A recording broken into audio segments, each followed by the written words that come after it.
He texted, "Running late, be there soon," at 7:02. By 7:40, my water had gone warm, and the hostess had stopped making eye contact. I kept smoothing the napkin over my lap, like that could iron out the ache in my chest. At 8:45, the door blew open, and in he came, Randy, swaggering, 4 buddies fanned behind him, like a cheap entourage. "See?" he announced to them, loud enough for 3 tables to flinch. "Told you she'd wait like a pathetic puppy." Laughter ricocheted off the crystal. I'd spent the afternoon choosing a dress, and the last month finishing the payments on his precious Mustang. I lifted my glass, smiled like I hadn't heard him, and ordered another drink. He sat, pinched my cheek, made jokes about my patience, and told the server not to bring me food because I was watching my figure. The old me would have cried.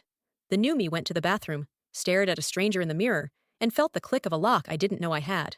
No scene, no pleading, strategy. I paid for my 2 wines, texted Emma, and slipped out into the clean night air. In her car, I finally exhaled.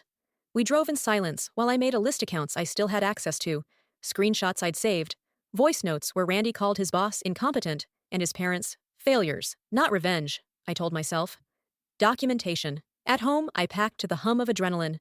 15 black bags swallowed his life. The designer hoodies I'd washed. The sneakers I couldn't afford. The controllers he once said were more reliable than people. I kept the important papers to mail to his parents. Then I changed the Wi-Fi, changed my passwords, and changed my mind about ever apologizing for any of it. Morning arrived with 78 missed calls. Some were his, some from numbers I didn't know. "Just a joke," one voicemail pleaded. "You overreacted," another accused. The bank, however, did not overreact.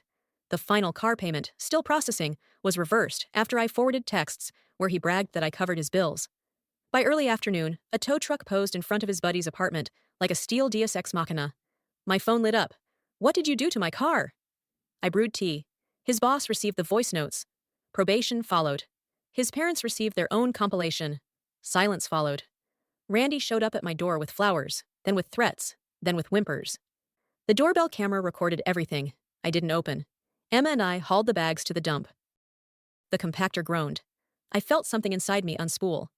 Back home, I scrubbed the apartment, put the couch on a new wall, and hung the prints he'd called too girly. The rooms breathed easier, so did I. In the weeks after, friends reached out with versions of, "We had no idea."